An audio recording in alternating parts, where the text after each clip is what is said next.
الحمد لله نحمده ونستعينه ونستغفره ونعوذ بالله من شرور أنفسنا وسيئات أعمالنا من يهده الله فلا مضل له ومن يضلل فلا هادي له وأشهد أن لا إله إلا الله وحده لا شريك له وأشهد أن محمدا عبده ورسوله يا أيها الذين آمنوا اتقوا الله حق تقاته ولا تموتن إلا وأنتم مسلمون يا أيها الناس اتقوا ربكم الذي خلقكم من نفس واحدة وخلق منها زوجها وبث منهما رجالا كثيرا ونساء واتقوا الله الذي تساءلون به والأرحام إن الله كان عليكم رقيبا يا أيها الذين آمنوا اتقوا الله وقولوا قولا سديدا يصلح لكم أعمالكم ويغفر لكم ذنوبكم ومن يطع الله ورسوله فقد فاز فوزا عظيما أما بعد فإن أصدق الحديث كتاب الله تعالى وخير الهدي هدي محمد صلى الله عليه وسلم وشر الأمور محدثاتها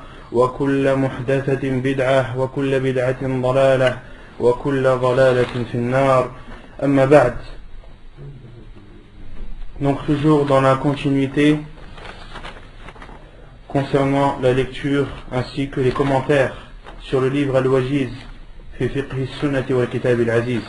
La semaine dernière, on avait parlé du chapitre de At-Tayammum, de la purification par As-Sa'id, par la terre et ce qui est à sa surface faisant partie d'elle.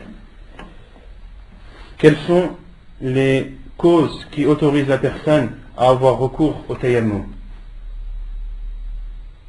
Arfan. La non-disponibilité de l'eau, première cause.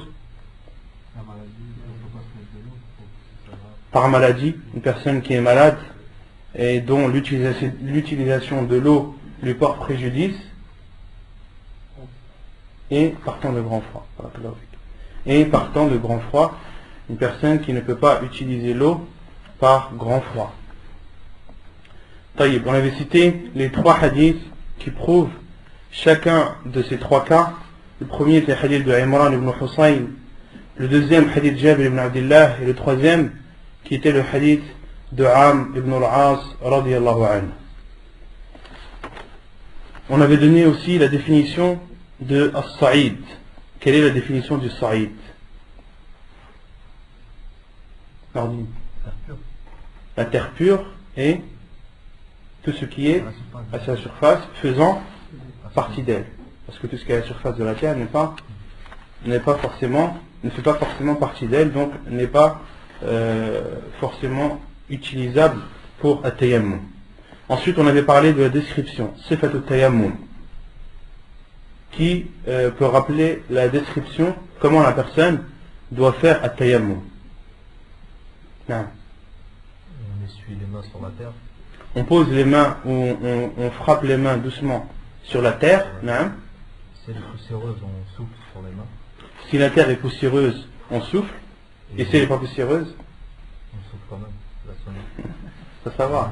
Les savants disent qu'il est préférable de souffler. Que le prophète sallam a soufflé sur ses mains car il avait posé ses mains sur une terre poussiéreuse. Mais d'autres savants disent que dans tous les cas, il fait partie de la sunna d'insuffler dans ses mains. Donc de poser ses mains sur la terre ou sur une pierre ou toute chose qui fait partie de la terre, parmi lesquelles il est autorisé de faire At-Tayammum. Ensuite, d'insuffler sur ses mains, d'essuyer par le visage en premier, et les mains ensuite. Et les mains jusqu'où? Les paumes et la main seulement. Non, les mains jusqu'au poignet. Non, les mains jusqu'au poignet et non pas les bras. Les bras n'entrent pas dans le cadre du At-Tayammum. Et y a-t-il une différence entre celui qui fait At-Tayammum pour les petites ablutions et pour les grandes? Est-ce qu'il y a une différence? C'est sûr, il n'y a pas de différence. On n'avait pas cité de différence la semaine dernière entre celui qui fait At-Tayammum pour Al-Janaba ou At-Tayammum pour Al-Hadath Al-Asghar, pour les petites ablutions. On n'avait pas cité de différence. Vous êtes sûr? Non, il n'y avait pas de différence. Et il faut suivre un petit peu. Bah oui, normalement, il ne doit pas y avoir de doute. Ça doit être une certitude. Non? Il n'y a que la niya qui change, ça. Il n'y a que la niya qui change, c'est vrai. Mais concernant la description extérieure, la façon de le faire, Elle est exactement la même. طيب. Et celui qui fait atayammum, est-ce qu'il doit faire atayammum avant chaque prière? Ou est-ce que le tayammum qu'il a fait, tant qu'il est en état de pureté, il lui est autorisé de faire une prière, voire plusieurs? Non.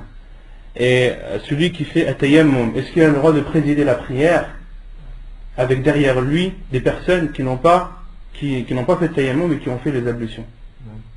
Quelle est la preuve? Le hadith de Amr ibn al-As. Le hadith d'Amr ibn al-As, parce qu'il était parti en expédition, il était le chef de l'armée et il était en état de janaba, et ayant peur pour sa santé, pour sa vie, de faire al-ghusl en temps de grand froid, il a fait at-tayammum. Puis, a présidé la prière, et derrière lui, les compagnons radhiyallahu anhum n'avaient pas fait at-tayammum. Et lorsque le prophète alayhi salam a été informé de ce cas, de ce fait, il a demandé à Amr ibn al-As radhiyallahu anhu, et il lui a répondu, il lui a cité le verset où Allah subhanahu wa ta'ala dit ولا تلقوا بأيديكم إلى التهلكة يا أيها الذين آمنوا لا تقتلوا أنفسكم عفوا إن الله كان بكم رحيما. Et ne tuez pas vos personnes, Allah est envers vous très miséricordieux. Et le prophète alayhi salam a ri, a souri pour montrer son accord avec le fait, avec le geste que Amr ibn al-As a fait. Donc c'est la preuve qu'une personne qui a fait at-tayammum a le droit de présider la prière derrière, ou plutôt avec derrière lui des personnes qui ont fait leur ablution. طيب نواقضه. Quelles sont les choses qui annulent at-tayammum? Les mêmes choses que les ablutions. Donc le fait que des gaz, ou bien l'urine, ou bien les excréments sortent de la personne. Et tous les autres cas qu'on avait cités, les cas qui annulent les ablutions qu'on avait cités. Il n'y a que ça ou il y a encore d'autres choses? Trouver de l'eau, mais pas tout le temps. Et ta réponse elle est vraie à 50%. Elle n'est pas complète. Trouver de l'eau avant l'acte d'adoration. Ahsan. C'est trouver de l'eau dans le cas où la personne a eu recours au tayammum car il n'y avait pas d'eau. D'accord? Parce qu'une personne qui a eu recours au tayammum parce qu'elle est malade, elle est de l'eau avant de trouver. D'accord? Donc c'est l'apparition de l'eau pour celui qui n'en avait pas, et c'est la possibilité d'utiliser l'eau pour celui qui n'avait pas la possibilité de l'utiliser. Celui qui n'a pas la possibilité d'utiliser l'eau, ou dont l'utilisation de l'eau lui porte préjudice et lui fait mal, lorsqu'il a la possibilité d'utiliser l'eau, son tayammum devient nul. Son tayammum devient nul. De même pour celui qui a fait un tayammum parce qu'il n'avait pas d'eau, lorsque l'eau est présente, son tayammum devient nul. Donc il doit refaire ses ablutions. Non. Et celui qui a fait un tayammum a fait sa prière et a trouvé de l'eau alors que l'heure de la prière n'est pas encore dépassée. Qu'est-ce qu'il fait? Est-ce qu'il refait ses ablutions? Ou est-ce qu'il considère la prière qu'il a faite comme étant valide? Il la considère comme étant valide. On avait cité le hadith du prophète alayhi salam où deux compagnons qui étaient partis en voyage et qui n'avaient pas d'eau ont fait at-tayammum. Tous les deux ont prié tous les deux et ils ont retrouvé de l'eau, ils ont trouvé de l'eau alors que l'heure de la prière n'était pas encore dépassée. L'un a refait ses ablutions et a refait sa prière, et l'autre n'a rien refait. Et le prophète alayhi salam a dit au premier, a dit à celui qui n'a rien refait, asabta sunnah, tu as appliqué la sunnah, tu as mis en pratique la sunnah. Et il a dit à celui qui a refait ses ablutions et à celui qui a refait sa prière, laka ajran, tu as deux récompenses. Non.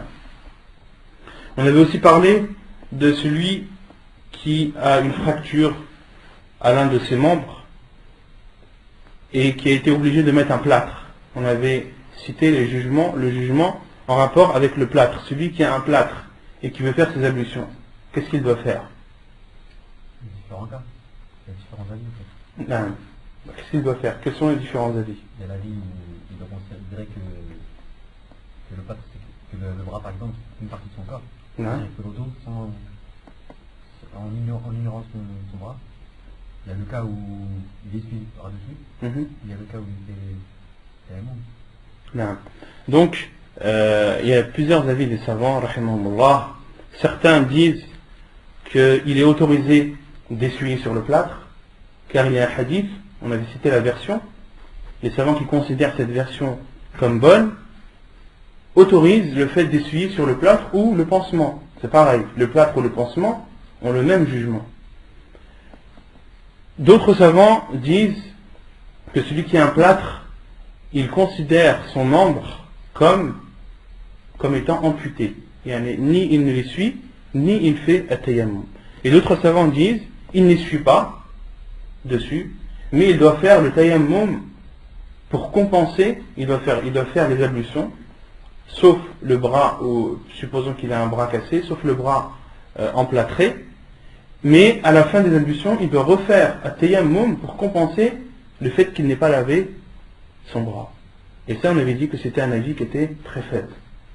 Et les deux avis qui sont reconnus, c'est le premier, soit essuyer, ou le second, c'est-à-dire de ne rien faire, de considérer comme le bras comme étant amputé. Et d'autres savants ont dit, lorsque le bras est emplâtré à moitié, parce que le plâtre, il ne recouvre pas forcément le bras, lorsqu'il est couvert à moitié, qu'est-ce que vous faites? Est-ce que vous considérez le bras comme amputé? Non, c'est ça, la moitié du bras. Et vous devez laver ce que vous pouvez. Si la moitié du bras est recouverte d'un plâtre, l'autre moitié non, ben vous lavez la moitié qui n'est pas recouverte, et l'autre moitié, vous la considérez comme étant amputé. Ouais. Non. Mais dans le cas du hadith, le compagnon l'a une blessure à la tête. Non. Lui, le prophète l'a dit, le tayammum il aurait suffi. Non. Dans ce cas-là, on peut faire la même chose pour le cas où la personne a une blessure. Non, parce que dans ce cas-là, du tayammum, il ne pouvait pas faire le ghusl. Donc le prophète alayhi salam lui a donné l'autorisation de faire un tayammum à la place du ghusl tout entier. Ah, il n'a pas dit uniquement la tête. Non. Non, mais il était en tête janaba. Et lui, le prophète sallallahu alayhi wa sallam, a dit, Namakana yakfi at-tayammum. Il aurait fait le tayammum, ça lui aurait suffi. Non. Et ensuite, on avait parlé de at-tayammum, d'utiliser le mur comme at-tayammum. Quel est le jugement de l'islam sur ce point? Est-ce qu'il est autorisé à une personne d'utiliser un mur comme pour faire at-tayammum et d'essuyer sur un mur? Non. Il est autorisé ou pas? Quelle est la preuve? Quelle est la preuve?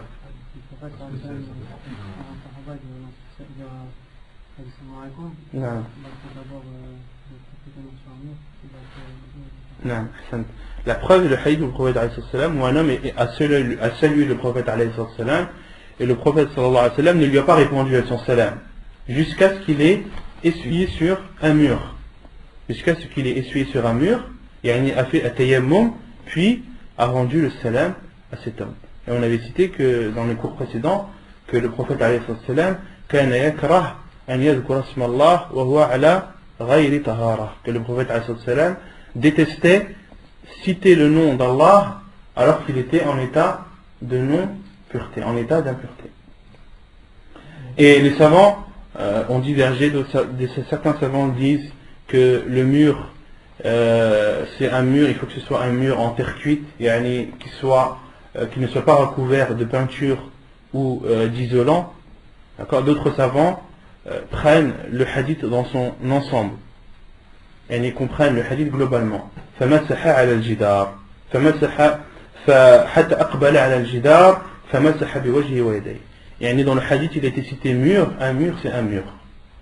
يعني qu'il soit recouvert de peinture ou non, c'est un mur, à condition que ce mur et ses composants fassent partie de la terre, que ce soit un mur en briques, un mur en ciment, un mur yani tout ce qui sort de la terre. Non, pas un mur en bois par exemple. Non. Je me demandais par rapport au fait que le prophète il était rendre salam après c'est une chose qui sera sur le prophète. Non, ça c'est pas le fait de le fait que de citer le nom d'Allah soit détestable en état d'impureté, ce n'est pas propre au prophète alayhi salam. Non, au contraire. Si le prophète sallam détestait citer le nom d'Allah, eh ben nous, on se doit de ressembler au prophète alayhi salam. Ce n'est pas un cas qui est spécifique au prophète alayhi salam. Quelle est la preuve que ce n'est pas un cas spécifique au prophète alayhi salam? Quelle est la preuve? Quelqu'un qui vous dit d'accord, quelle est la preuve que ce cas n'est pas spécifique au prophète alayhi salam? La sunna se divise en 3. Non. On n'a rien qui contredit, qui dit très bien que c'est interdit ou que... Non. Il n'y a rien qui est averti que c'est recommandé que au prophète. Voilà, tout simplement. La preuve, c'est qu'il n'y a pas de preuve. La preuve, c'est qu'il n'y a pas de preuve qui dit que ce fait, et le fait de ne pas citer le nom d'Allah en état d'impureté, soit spécifique au prophète sallallahu alayhi wa sallam. Et il y a une règle en islam que chacun de vous doit connaître, al-bayyinatu ala al-mudda'i wal-yaminu ala man ankar. Al-bayyinatu ala al-mudda'i, c'est-à-dire la preuve doit être apportée par celui qui atteste une chose. Tu attestes une chose, tfaddal, apporte la preuve. Wal-yaminu ala man ankar. Et celui qui renie une chose, celui qu'on accuse de quelque chose et qui la renie, qu'est-ce qu'il doit faire? Al-yamin, il doit jurer. On n'a pas à lui demander apporte la preuve que tu n'as pas fait. Non, on te demande jure que tu n'as pas fait. Et celui qui atteste quelque chose, tu attestes que ce fait est spécifique au prophète sallallahu alayhi wa sallam. Je veux bien le croire, akhi. Apporte-moi la preuve. Al-bayyinatu ala al-mudda'i wal-yaminu ala man ankar.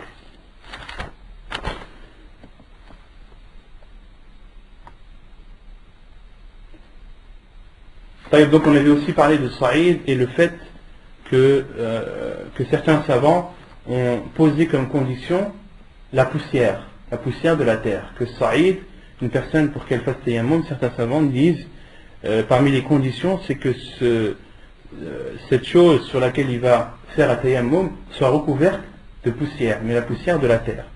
Et on avait dit que c'était un avis qui était fort et qui était un avis respectable, et que d'autres savants disent que ce n'est pas une condition. Et ce sont deux avis qui sont respectables l'un comme l'autre, et on avait cité aussi que l'avis le plus sûr, Inch'Allah, c'est que la poussière n'est pas une condition.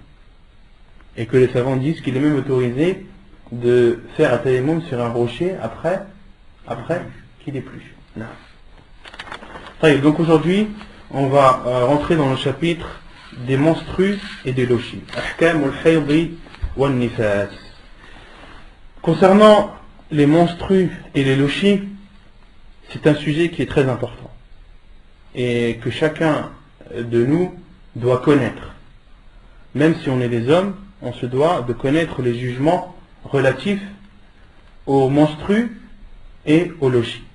D'accord? Parce que chacun d'entre nous a une sœur, certains sont mariés, on a tous des mères, la plupart on a nos mères, on a des sœurs, on a des tantes, donc on sera amené un jour ou l'autre à devoir s'exprimer ou à devoir prendre position sur ce sujet. Ce n'est pas parce que nous sommes des hommes que ce sujet ne nous intéresse pas, au contraire. Et ce sujet, le chapitre de l'Hayd wal Nifas, c'est un sujet récurrent, c'est quelque chose qui vient très souvent. Les femmes posent très souvent des questions sur ce sujet, d'où son importance.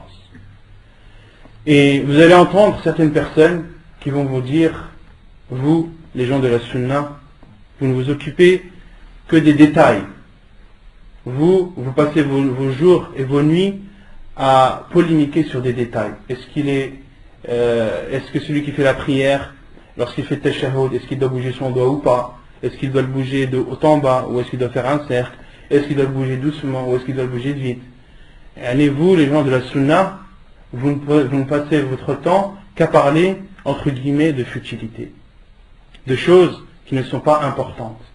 Alors que les musulmans dans le monde sont oppressés, les musulmans dans le monde se font tuer, les musulmans dans le monde se font humilier, et vous ne trouvez rien d'autre qu'à faire que de parler de choses futiles. Vous ne parlez que d'épluchures. Voilà, certaines personnes osent dire des paroles comme celle-ci. Et ils vont plus loin. Vous, les gens de la Sunna, vous ne prenez votre science que des savants spécialisés dans Al-Hayd wal-Nifas. Vous ne prenez votre science que des savants qui n'ont de science que dans le domaine des menstrues et des lochis. Voilà, qu'est-ce qu'ils disent? Ou quels sont ces savants qui sont visés? Cheikh Al-Albani, Cheikh Ibn Baz, Cheikh Ibn Uthaymin, Cheikh Muqbil. Les grands savants de l'islam, certains osent les qualifier comme étant des savants n'ayant de la science que dans le chapitre de Al-Hayd wal-Nifas. Qu'est-ce qu'on leur répond à ces ignorants? Qu'Allah les guide. Tout d'abord, ces personnes, ce sont des personnes qui ont une atifah, qui ont une motivation dans la religion, mais cette motivation, ils ne l'ont pas cernée par le Coran et la Sunna. Ils ont un amour pour la religion, ils ont envie de bouger pour la religion, mais malheureusement, ils ne le font pas dans les normes, ils ne le font pas dans les règles. Comme l'a dit Abdullah ibn Mas'ud, et combien de personnes veulent le bien, mais ne l'atteignent pas. Qu'une personne soit motivée, qu'une personne ait la rira pour l'islam, pour la religion d'Allah, c'est une chose qui est demandée à chacun de nous. Mais cette motivation, elle doit être cernée par le Coran et la Sunna. Cette motivation, elle ne doit pas pousser la personne à dépasser les limites instaurées par Allah et par son prophète alayhi salatu wassalam. Tout d'abord, concernant ce chapitre, c'est un chapitre qui est important, Al-Hayd wal-Nifas. Car le chapitre des menstrues et des lochis, beaucoup de jugements en découlent. Il y a des jugements sur la prière, des jugements sur la purification, des jugements sur le hajj, des jugements sur le rapport entre la femme et son mari, des jugements sur al-talaq, sur le divorce, des jugements même sur al-kaffara, sur une femme qui a commis un crime, la sentence qui lui est réservée, elle est en rapport aussi avec al-hayd wal-nifas. Les menstrues et les lochis en découlent énormément de jugements. D'où leur importance. Ça, c'est la première chose. La deuxième chose, vous qui dites que les gens de la Sunna ne passent leur temps qu'à parler de futilité, à parler que de l'hayd wal-nifas. Le fait de parler de l'hayd wal-nifas, est-ce que cela signifie que l'on ne regarde pas l'état des musulmans, que l'état des musulmans dans le monde ne nous fait pas de la peine? Le fait que l'on apporte notre aide aux musulmans dans le monde, est-ce que l'un abroge l'autre? Est-ce que le fait de s'occuper ou d'apprendre sa religion dans le chapitre de l'hayd wal-nifas et de comment faire la prière, de comment faire la tashahhud, est-ce que celui qui apprend la description de tashahhud, ça veut dire qu'il ne se préoccupe pas des musulmans dans le monde? Oui ou non? Non, c'est faux.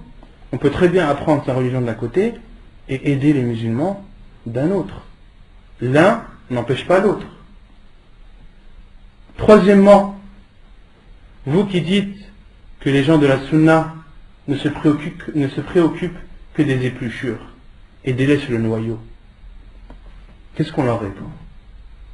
On leur répond que la religion d'Allah subhanahu wa ta'ala, c'est une religion qui est complète. C'est une religion qui est entière. D'accord? Certes, il y a des choses qui sont plus importantes que d'autres, mais toutes ces choses font partie de la religion d'Allah. Donc déjà, le simple fait de qualifier une partie de la religion comme étant épluchure, c'est déjà un manque de respect envers Allah et envers son prophète alayhi salam. Et les savants leur répondent à ces personnes qui considèrent des choses moins importantes que d'autres dans la religion comme étant des épluchures. Les savants, rahimahumullah, leur ont répondu: et leur ont dit l'épluchure d'un fruit ou d'un légume ne protège-t-il pas le fruit? Une banane, si vous lui enlevez son épluchure, combien de temps vous lui donnez à la banane avant qu'elle pourrisse? Combien de temps vous lui donnez? Vous lui donnez un quart d'heure avant qu'elle pourrisse la banane. Pareil pour une pomme, pareil pour les autres fruits. L'épluchure, c'est une épluchure, c'est vrai, mais elle a son importance.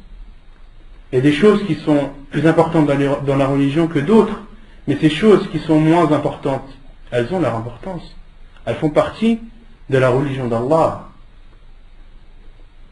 Et quant à ces savants que vous qualifiez de savants spécialisés ou ne connaissant que les jugements sur al-hayd wa al-nifas, ils ne méritent même pas qu'on leur réponde.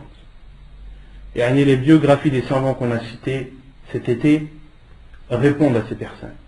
Et si ça prouve une chose, c'est que ces personnes ne connaissent pas les savants, ne connaissent pas leurs valeurs et ne connaissent pas les efforts que ces savants, rahimahumullah, ont fournis et ont donnés à la communauté. Et on pourrait même dire que ces personnes qui parlent sur les savants, je suis même prêt à jurer que s'ils sont musulmans encore à cette époque, ils ont une part de ces savants ont une cause derrière cela. Si cette personne qui lit un hadith ou qui est musulman à notre époque et qui apprend la sunna, qui essaye d'apprendre sa religion, si vous regardez les livres qu'il lit, si vous regardez les références, vous trouverez toujours un des savants qu'il insulte entre guillemets derrière tout cela. À notre époque maintenant, dites-moi quel livre vous lisez où il n'y a pas une référence authentifiée par Cheikh Al-Albani. Rares maintenant à notre époque sont les livres qui n'utilisent pas les authentifications que Cheikh Al-Albani rahimahullah a fait à énormément de hadiths. Donc concernant ce point-là, ils ne méritent même pas qu'on ne leur réponde. Alhamdulillah, on connaît nos savants, on connaît leurs valeurs, on sait les efforts qu'ils ont fait pour apprendre la religion et les efforts qu'ils ont fait pour transmettre la religion. Ils n'ont vécu que pour Allah et pour élever la parole d'Allah subhanahu wa ta'ala. Donc ça c'était une parenthèse que je voulais faire concernant ce chapitre de Al-Hayd wa Nifas. Donc le cheikh dit Al-Hayd huwa ad-dam al-ma'ruf 'inda an-nisa wa la hadd lahu fi ash-shar' li aqallihi wa aktharihi wa innama yarji'u fihi ila al-'adah. Donc le cheikh dit les menstrues c'est un sang connu chez les femmes. Il n'a pas de limite. Il n'a pas de limite, c'est-à-dire il n'y a pas de limite dans la religion qui définit le minimum et le maximum.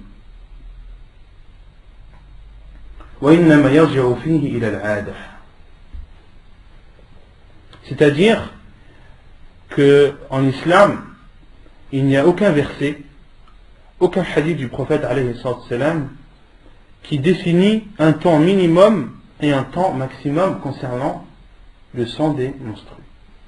Il n'y a pas un hadith qui dit par exemple que la femme, lorsqu'elle a ses menstrues moins de 3 jours, ce n'est pas considéré comme des menstrues. Ou une femme qui a des menstrues pendant plus de 10 jours, ce n'est pas des menstrues. Il n'y a pas de temps bien défini en islam. La seule chose qui définit le sang des menstrues et la période des menstrues, c'est ce qui est connu des femmes. C'est ce qui est connu des femmes. C'est l'habitude que les femmes ont. Et al-hayd, son sens littéral, c'est al-sayalan. Al-hayd huwa al-sayalan. تقول حاض الوادي إذا سال. En arabe, le verbe hada, ça veut dire ruisseler. Tu dis un fleuve, hada al-wadi, yani le fleuve ruisselle. Donc le sens littéral de al-hayd, c'est le ruissellement. Et istilahan, هو جريان دم المرأة من قبلها ويخرج من الرحم كل شهر في أوقات معلومة. Et religieusement, juridiquement, le al-hayd, ça signifie la sortie du sang, la sortie de sang de la femme, de ses parties intimes, qui sort de l'utérus chaque mois pendant une période bien déterminée. Donc ça c'est la définition juridique. C'est-à-dire, premièrement, il faut que ce soit du sang. On a dit que c'était un sang qui sort des parties intimes de la femme. Donc le sang qui sort d'autres que les parties intimes n'est pas considéré comme al-hayd. وفي أوقات معدودة أو في أوقات معلومة, et pendant une période bien déterminée. C'est-à-dire qu'en dehors de cette période bien déterminée, ce sang n'est pas considéré comme un sang de menstru.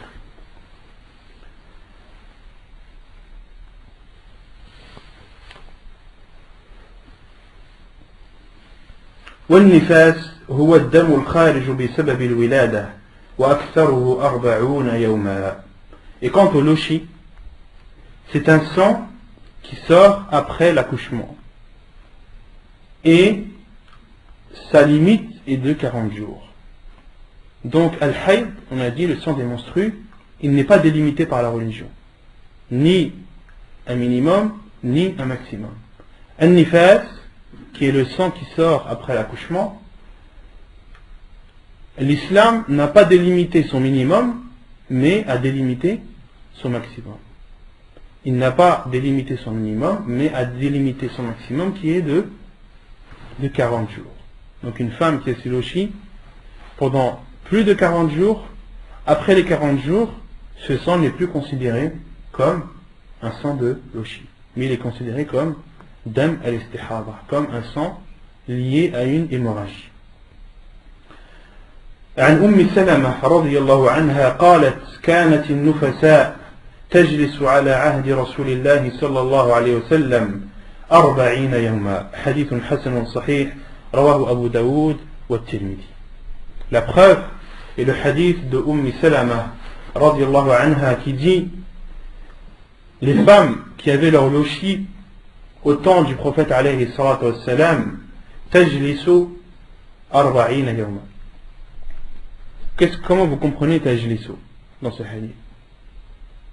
Si vous le traduisez textuellement, les femmes qui avaient leur lochi au temps du prophète sallallahu alayhi wa sallam s'asseyaient pendant 40 jours. Qu'est-ce que ça veut dire s'asseyaient pendant 40 jours? Non.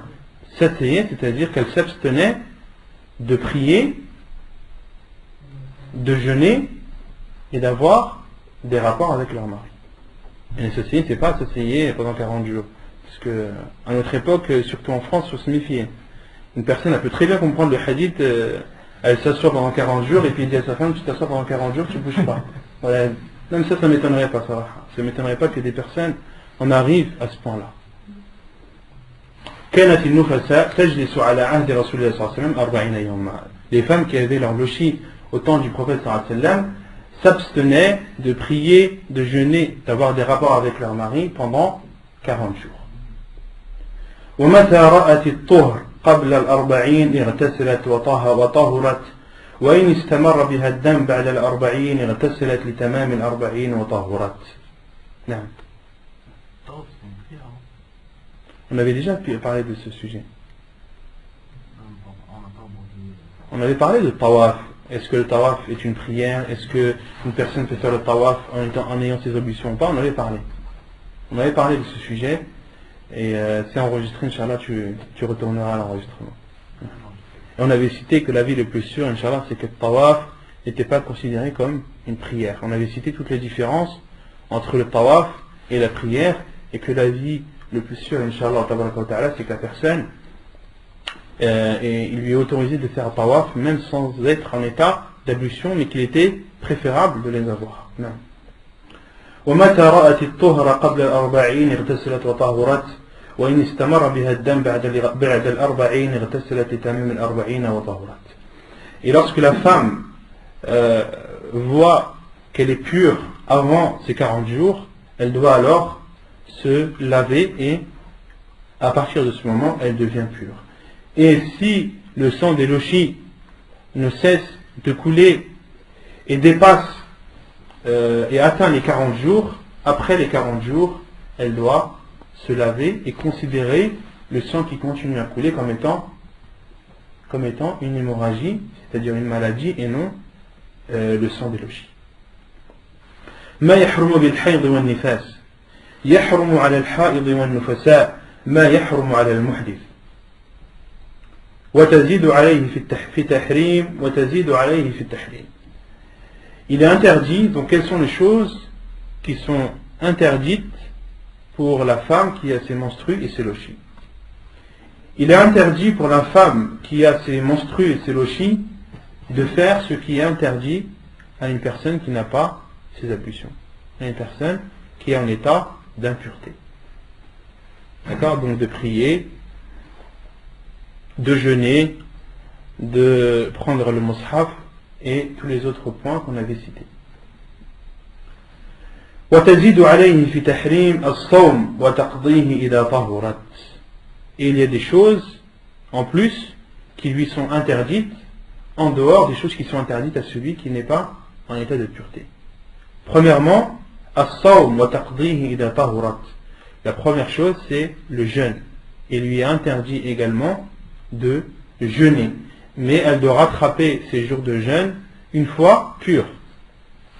عن معاذة قالت سألت عائشة فقلت ما بال الحائض تقضي الصوم ولا تقضي الصلاة قالت كان يصيبنا ذلك مع رسول الله صلى الله عليه وسلم فنؤمر بقضاء الصوم ولا نؤمر بقضاء الصلاة. حديث متفق عليه. La preuve est le hadith de Mu'ada radiyallahu anha qui dit: j'ai demandé à Aïcha radiyallahu anha, qu'en est-il de la femme qui a ses menstrues? Qu'en est-il de la femme qui a ses menstrues? Pourquoi rattrape-t-elle les jours de jeûne manqués et ne rattrape-t-elle pas la prière? Aïcha radiyallahu anha lui a répondu: cela nous atteignait, c'est-à-dire que nous avions nos menstrues au temps du prophète sallallahu alayhi wa sallam et il nous ordonnait de rattraper les jours de jeûne manqués et ne nous ordonnait pas de rattraper la prière. Hadith authentique rapporté par Al-Bukhari wa Muslim. ثانيا, donc la deuxième chose qu'il est interdite de faire pour la femme qui est ses menstrues, الوطء في الفرج لقوله تعالى ويسألونك عن المحيض قل هو أذى فاعتزلوا النساء في المحيض ولا تقربوهن حتى يطهرن فإذا تطهرن فأتوهن من حيث أمركم الله ولقوله صلى الله عليه وسلم اصنعوا كل شيء إلا النكاح. حديث صحيح. La deuxième chose, en plus de ce qui est interdit pour celui qui n'est pas en état de pureté, la deuxième chose qui est interdite en plus pour la femme qui a ses menstrues et ses lochis, c'est d'avoir des rapports sexuels avec son mari. La preuve est la parole d'Allah subhanahu wa ta'ala, et il t'interroge sur les menstrues. Dis, c'est un mal, éloignez-vous donc des femmes pendant les menstrues et ne les approchez que quand elles sont pures. Lorsqu'elles se sont purifiées, alors cohabitez avec elles selon les prescriptions d'Allah subhanahu wa ta'ala. Dans ce verset, Allah subhanahu wa ta'ala dit et parle à son prophète sallallahu alayhi wa sallam et il t'interroge sur les menstrues. Dis, c'est-à-dire réponds-leur, ô Muhammad, c'est un mal. Les menstrues, c'est un mal pour la femme comme pour l'homme. C'est un mal pour la femme comme pour l'homme, car l'homme qui a des rapports avec sa femme en état de menstrues, même médicalement, c'est source de maladies graves. Même médicalement, c'est source de maladies graves. Et Allah subhanahu wa ta'ala dit فَاعْتَزِلُوا النِّسَاءَ فِي الْمَحِيضِ. Abstenez-vous d'avoir des rapports avec vos femmes pendant les menstrues. C'est une interdiction d'Allah subhanahu wa ta'ala. وَلَا تَقْرَبُوهُنَّ حَتَّى يَطْهُرْنَ. Et ne les approchez pas jusqu'à ce qu'elles soient pures. حَتَّى يَطْهُرْنَ. Les savants disent jusqu'à ce qu'elles soient pures, c'est-à-dire jusqu'à la fin de leur menstrue. Lorsque la femme voit les pertes blanches. Donc elle considère que sa période de menstrue est terminée, donc elle est pure. فَإِذَا تَطَهَّرْنَ فَأْتُوهُنَّ مِنْ حَيْثُ أَمَرَكُمُ اللَّهُ. Ensuite Allah subhanahu wa ta'ala dit فَإِذَا تَطَهَّرْنَ. Juste avant il a dit حَتَّى يَطْهُرْنَ, jusqu'à ce qu'elles soient pures. Et ensuite Allah subhanahu wa ta'ala dit فَإِذَا تَطَهَّرْنَ, et lorsqu'elles se sont purifiées. Et là les savants disent فَإِذَا تَطَهَّرْنَ, c'est-à-dire lorsqu'elles ont fait al-ghusl, lorsqu'elles ont fait le grand lavage. فَإِذَا تَطَهَّرْنَ فَأْتُوهُنَّ مِنْ حَيْثُ أَمَرَكُمُ اللَّهُ. Et lorsqu'elles ont fait al-ghusl, alors vous pouvez avoir des rapports avec elles selon les prescriptions d'Allah. مِنْ حَيْثُ أَمَرَكُمُ اللَّهُ. Et les savants ont divergé sur le moment à partir duquel l'homme a le droit d'avoir des rapports avec sa femme. Certains savants disent à partir du moment où elle n'est plus en période de menstrue, il est autorisé à son mari d'avoir des rapports avec elle, même avant qu'elle ne fasse le grand lavage. Et d'autres savants disent non. Allah subhanahu wa ta'ala a bien différencié entre hatta yathurn, jusqu'à ce qu'elles soient pures, fa'idha tatahharna, et lorsqu'elles se sont purifiées. Et les savants, les savants qui disent que l'homme ne doit avoir de rapport avec sa femme après ses menstrues qu'une fois qu'elle ait fait le grand lavage, en se basant sur ce hadith, en se basant à fois sur ce verset, hatta fa'idha tatahharna. Quelle est la preuve dans le Coran que tatahharna, ça veut dire irtasalna, ça veut dire qu'elles ont fait un grand lavage. Et on ne parle pas sans science. Lorsqu'on apporte quelque chose, comme on a dit, al-bayyinatu ala al-mudda'i, celui qui atteste une chose doit en apporter la preuve. Cheikh l'Islam Ibn Taymiyyah rahimahullah a apporté la preuve et a dit la preuve que faïda tatahharna, ça veut dire lorsqu'elles se sont purifiées, c'est-à-dire lorsqu'elles ont fait al-ghusl. La preuve, c'est un autre verset où Allah subhanahu wa ta'ala dit wa in kuntum junuban fattahharu, et lorsque vous êtes en état de grande impureté, fattahharu, c'est-à-dire une personne qui est en état d'impureté, quelle est la seule chose qu'elle peut faire? Le ghusl. Et Allah subhanahu wa ta'ala a utilisé le terme tatahhar. Wa in kuntum junuban fattahharu ay ightasilu. Et les autres savants leur ont répondu. Et que dites-vous du verset où Allah subhanahu wa ta'ala dit inna Allah yuhibbu at-tawwabin wa yuhibbu al-mutatahhirin. Allah aime ceux qui se repentent et aime ceux qui se purifient. Et se purifier, ça ne veut pas dire forcément faire al-ghusl. Se purifier dans ce verset, c'est à la fois ceux qui font le ghusl et ceux qui font al-wudu. Qu'est-ce que les savants leur ont répondu? Ce verset, inna Allah yuhibbu at-tawwabin wa yuhibbu al-mutatahhirin, il englobe ceux qui font al-ghusl et ceux qui font al-wudu, les ablutions. Contrairement aux autres versets, ici Allah subhanahu wa ta'ala dans les versets qu'on cite, faïda tatahharna, il parle de qui? Il parle des femmes, pas n'importe quelle femme, les femmes qui viennent de finir leur période de menstrue. Donc, at-tatahhur, dans ce cadre, dans le contexte du verset, ne peut dire ou ne peut vouloir dire que al-ghusl. De même que l'autre verset, wa in kuntum junuban fatahharu, lorsque vous êtes en état de grande impureté, lavez-vous.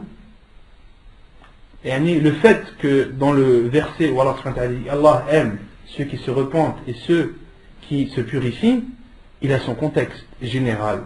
Et les deux autres versets ont leur contexte spécifique qui prouve que at-tatahhur dans ces versets ne veut dire et ne signifie que le grand lavage. C'est bon, vous avez saisi? Et Cheikh Al-Albani rahimahullah, dans la première tab'a de Adab al-Zifaf, dans la première édition de son livre Adab al-Zifaf, considérait qu'il était autorisé à l'homme d'avoir des rapports avec sa femme une fois sa période de menstrues terminée, même avant al-Ghusl. Mais Cheikh rahimahullah est revenu sur son avis et a attesté qu'il y avait bien une différence entre hatta yathhurn et faïda tatahharna. Donc Cheikh Al-Albani rahimahullah est revenu sur son avis. Ça, c'est si quelqu'un vous apporte la parole de Cheikh, l'ancienne, vous saurez quoi lui répondre. Non. Donc ça, c'est la preuve dans le Coran. Et la preuve dans la Sunna, c'est la parole du prophète alayhi salam, isna'u kulla shay'in illa an-nikah. Faites toute chose sauf an-nikah. Et an-nikah dans ce hadith, ça signifie al-jima', le rapport sexuel proprement dit. Hadith authentique rapporté par Muslim, At-Tirmidhi et Ibn Majah. Et d'autres hadiths où Aïcha radiyallahu anha dit que le prophète alayhi salam, lorsqu'elle était en état de menstrue, lui demandait de mettre un izar, de mettre un drap sur la partie basse de son corps, et le prophète alayhi salam jouissait de la partie supérieure de son corps. Donc il est autorisé à l'homme de jouir de la partie supérieure du corps de sa femme, même lorsqu'elle est en état de menstruer. Et Aïcha radhiyallahu anha a même dit, et qui parmi vous est capable de faire cela? Et qui parmi vous est capable de faire cela? Donc tout ça pour dire que la chose qui est interdite, c'est le rapport sexuel proprement dit. طيب حكم من أتى حائضا. قال الإمام النووي رحمه الله في شرح مسلم: ولو اعتقد مسلم جماع الحائض في فرجها صار كافرا مرتدا. Quel est le jugement pour celui qui a eu des rapports avec sa femme alors qu'elle avait ses menstrues? L'imam al-Nawawi rahimahullah a dit dans son livre où il explique Sahih Muslim, il dit: et si un musulman considère qu'il est autorisé d'avoir des rapports sexuels avec la femme qui a ses menstrues, d'avoir des rapports sexuels proprement dit, yani jima'ul haid fi farjiha, dans sa partie intime, sara kafiran murtadda, celui qui considère que cela est autorisé est un mécréant, est sorti de l'islam, sort de l'islam. Wal'iyadu billah. Pourquoi? Car Allah subhanahu wa ta'ala l'a interdit dans le Coran. Et considérer son autorisation, c'est renier la parole d'Allah subhanahu wa ta'ala. Et renier la parole d'Allah, c'est une mécréance. Renier la parole d'Allah, c'est une mécréance. Même le fait de renier ne serait-ce qu'une lettre du Coran, c'est une mécréance. Wal'iyadu billah. Qu'Allah nous en préserve.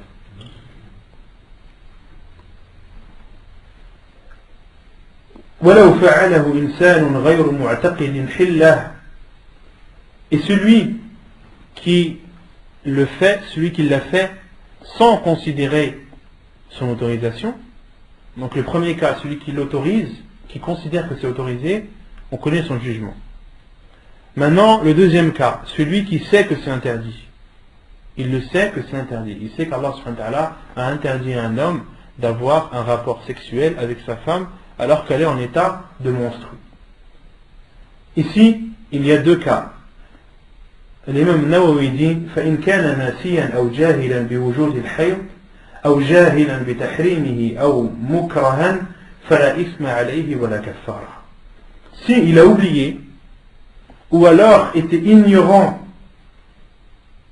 du fait que sa femme était en état de menstrue, ou alors ignorait l'interdiction,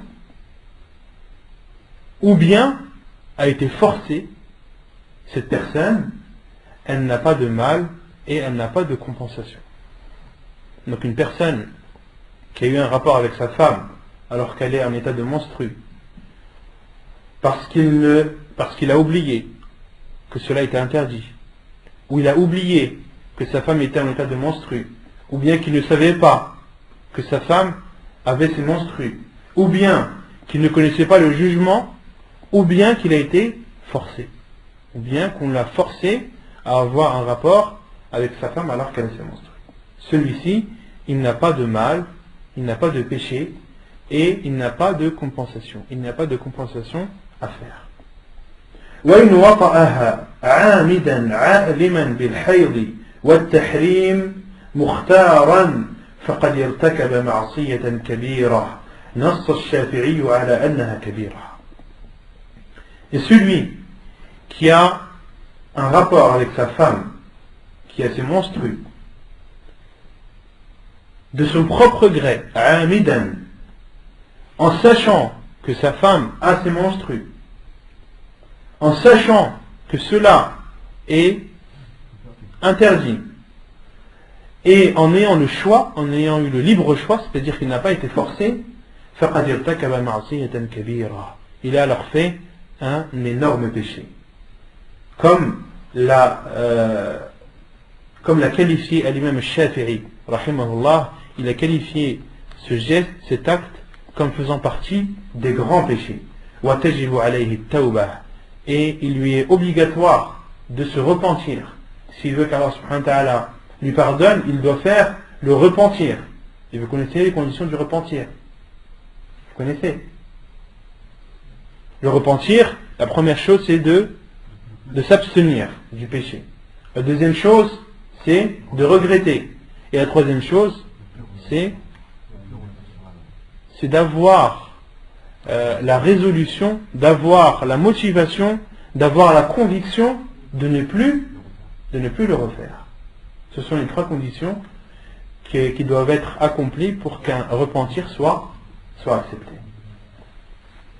وفي وجوب الكفارة قولان. Et quant à l'expiation, quant à la compensation, c'est-à-dire le fait que cet homme doit payer, il y a deux avis. Certains savants disent qu'il a une expiation, qu'il a une kafara, qu'il a une compensation à payer, une compensation financière. D'autres savants disent qu'il n'a pas de compensation, mais que le simple fait qu'il se repentisse lui suffit. Qultu, donc le cheikh dit, donc là la parole de l'imam al-Nawawi est terminée, maintenant c'est le cheikh Abdul Azim ibn Badawi qui parle. Qultu wal qawlu rajih wujub al-kaffara, et l'avis le plus sûr c'est l'obligation de payer une compensation, l'obligation de l'expiation. لحديث ابن عباس رضي الله عنهما عن النبي صلى الله عليه وسلم في الذي يأتي امرأته وهي حائض قال يتصدق بدينار أو نصف دينار حديث صحيح رواه أبو داود والنسائي وابن ماجه. Et donc l'avis le plus sûr, comme le dit le cheikh, c'est l'obligation de l'expiation. Wujub al-kaffara. La preuve est le hadith d'Ibn Abbas radiyallahu anhuma qui dit que le prophète sallallahu alayhi wa sallam, qui rapporte du prophète sallallahu alayhi wa sallam sur celui qui a eu un rapport avec sa femme alors qu'elle a ses menstrues, le prophète sallallahu alayhi wa sallam a dit yatasaddaqu bi dinar aw nisfu dinar, il doit donner en aumône un dinar ou la moitié d'un dinar. Non. La femme qui ne dit pas à son mari qu'elle a un peu de menstrues, elle doit faire une compensation, ça ne dit pas, ou elle doit le dire ou... Allahu a'lam. Allahu a'lam. Yani, al-kaffara, je ne sais pas si je ferai une recherche dessus. Est-ce que le kaffara, elle est uniquement obligatoire à l'homme ou à la femme? Mais d'après ce que je sais, c'est que al-kaffara n'a lieu que pour l'homme. La femme n'a aucune compensation à faire. Wallahu a'lam, mais je ferai une recherche dessus et je vous dirai la réponse la semaine prochaine, Inch'Allah. طيب, le prophète alayhi salam a dit يتصدق بدينار أو نصف دينار. Il doit donner en aumône un dinar ou bien la moitié d'un dinar. طيب, quel est le dinar? Le hadith, il doit donner un dinar ou la moitié d'un dinar. C'est quoi un dinar? On est en 2005. Le dinar, tout d'abord, c'est la pièce. C'était des pièces au temps du prophète sallallahu, et ces pièces étaient en or. C'est des pièces en or. Et à notre époque, comme l'a dit Cheikh Al-Fawzan, hafidhahullah, c'est 4/7 du Junay saoudi. Le Junay saoudi, c'est à peu près aux alentours de 300 riyals. 300 riyals, c'est vous divisez par 4,3 à peu près. Non. En euros, pour l'avoir en euros, il faut diviser par 4,3. Dernier cours, c'est 4,3. Et c'est à peu près aux alentours de 150 riyals. Aux alentours de 150 riyals. Donc vous divisez 150 par 4,3 à peu près, vous trouverez l'équivalent d'un dinar à notre époque. Cheikh Ibn Uthaymin l'a estimé à peu près à 150 riyals. Et si vous, tout dépend du cours du Junay saoudi, mais il oscille aux alentours de 300 riyals. Le Junay, il oscille entre 150, 160, 170. D'accord? Donc à peu près, si vous divisez 150 par 4, ça fait une quarantaine d'euros à peu près. Ça fait à peu près une quarantaine d'euros. Certains savants, donc les savants qui disent que la personne qui a eu un rapport avec sa femme en période de menstru n'a que le repentir à faire, ne considèrent pas ce hadith comme authentique. Ils disent ce hadith est authentique, c'est vrai, mais il n'est pas authentique jusqu'au prophète sallallahu alayhi wa sallam. Il est authentique jusqu'à Ibn Abbas. C'est un hadith mawqouf. Le hadith le mawqouf, c'est tout simplement la parole du compagnon. Donc la chaîne de transmission est authentique jusqu'au compagnon. Ensuite, entre le compagnon et le prophète sallallahu alayhi wa sallam, il n'est pas authentique. Et l'avis le plus sûr, Inch'Allah, comme le disent beaucoup de savants, comme Cheikh Al-Bani, Cheikh Al-Fawzan, c'est que le hadith est sahih. Le hadith est authentique jusqu'au prophète sallallahu alayhi wa sallam. Donc il en découle un jugement pour toute la communauté. Et d'autres savants disent ce hadith est faible concernant par rapport à son contenu. Parce que dans ce hadith, il y a eu un choix dans une expiation sur un choix sur un objet ou une chose de même nature. Je ne sais pas si vous avez compris. Et ici, le prophète sallam a donné un choix entre le dinar ou la moitié du dinar. Mais ça reste toujours du dinar. Et ça, c'est le seul hadith qui apporte un choix sur un objet de même nature. Concernant les autres expiations, et par exemple pour celui qui a juré, quelle est l'expiation? 3 jours ou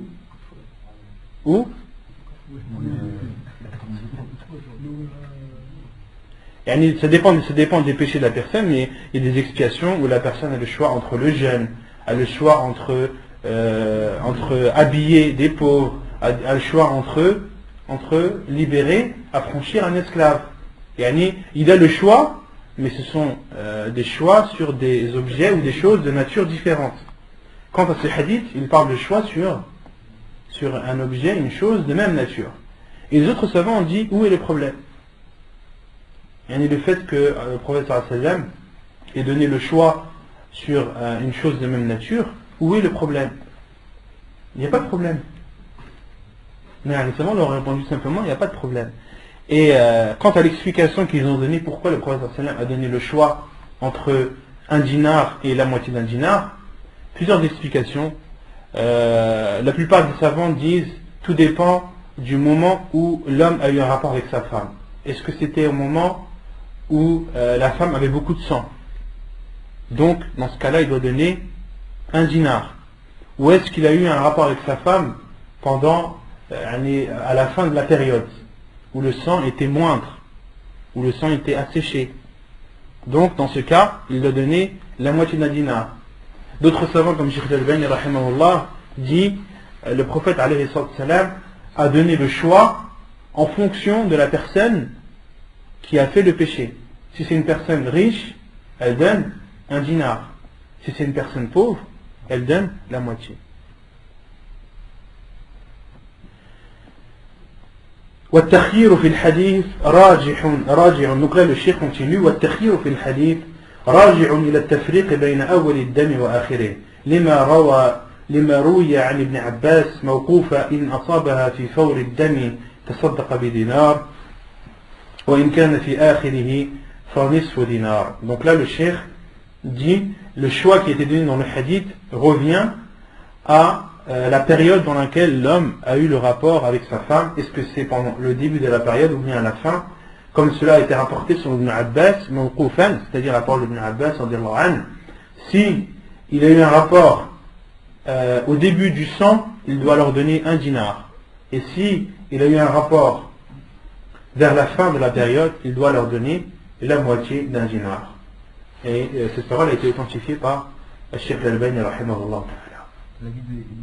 L'avis d'Ibn Abbas. Donc c'est l'avis de la plupart des savants qui disent que la différence vient justement de la période dans laquelle l'homme a eu le rapport avec sa femme. Le hadith mawqufan, c'est Ibn Abbas qui l'a dit.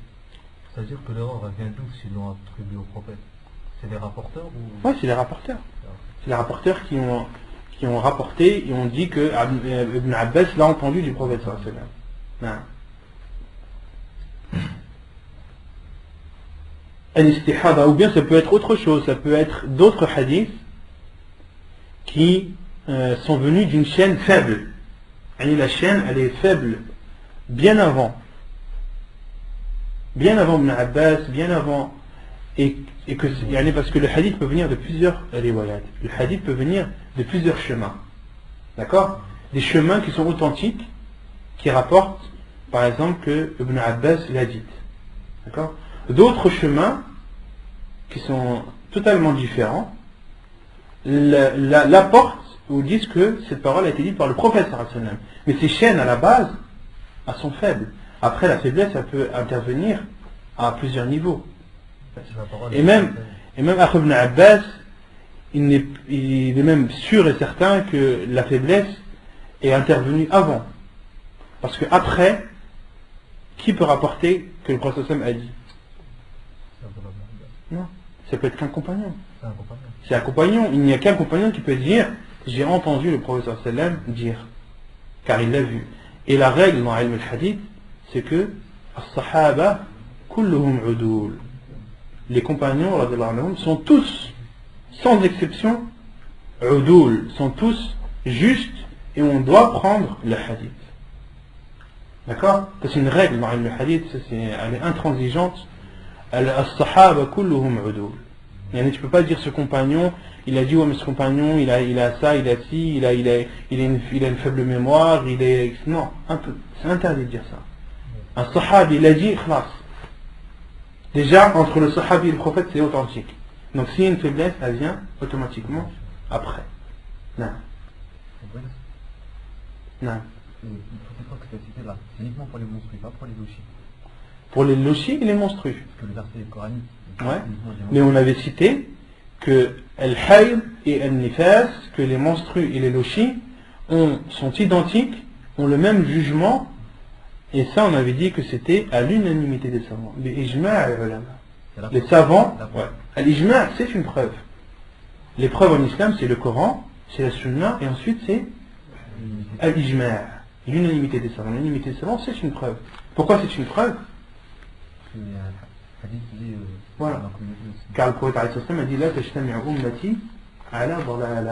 ma communauté n'a pas une parole unanime sur un égarement. Ma communauté n'a pas un avis unanime sur un égarement. Autrement dit, si la communauté est unanime sur un sujet, sur un point, sache que ce point est vérité, sans aucun doute. Et la communauté dans ce hadith, ça ne signifie pas tous les musulmans, ça signifie les savants. La tajtami'u ummati ala dhalala, ma communauté n'est pas unanime ne peut pas être unanime sur un égarement, c'est pas ma communauté tous les musulmans. Comment tu veux que tous les musulmans à notre époque, 1 milliard de musulmans, soient unanimes sur une parole? C'est impossible. La tajtami'u ummati, c'est-à-dire les savants. نعم. ونكتفي بهذا القدر وصلى الله وسلم وبارك على نبينا محمد وعلى آله وصحبه أجمعين وآخر دعوانا أن الحمد لله رب العالمين. نعم.